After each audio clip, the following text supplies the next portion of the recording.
Maligayang araw sa ating lahat at welcome back na naman dito sa aking munting channel.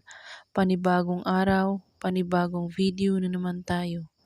Sa araw na ito ay may ituturo ako sa inyo na simpleng gabay at simpleng pamamaraan.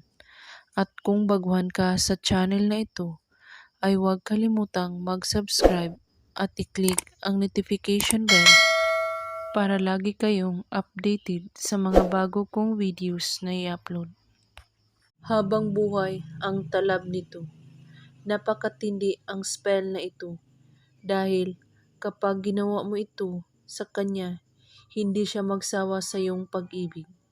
Gawin mo ito, napakadali lamang, ngunit ang epekto ay sobrang matindi. Una mong gagawin ay linisin mo ang iyong isipan. Pakalmahin mo ang inyong katawan at subukang tanggalin ang mga kahit anong sagabal o babag sa iyong isipan. At kailangan mo itong gawin sa bilog ng buwan at sa madilim na iyong kwarto o kahit saan, basta't madilim. Umupo ka at sambitin mo ang kanyang pangalan ng 3 beses. At na para bang tinatawag mo siya. Gawin mo ito kahit anong oras at araw. At saka mo ito sabihin, Dies malipos puntundok. At pagkatapos, kunin mo ang inyong salamin at pumikit ka kaagad.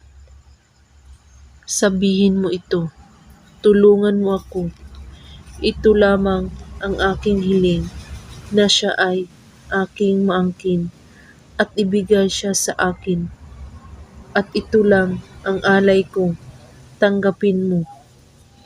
At pagkatapos ay magsindi ka ng kandila at sambitin ito muli ng 6 na beses kasabay ang pangalan niya.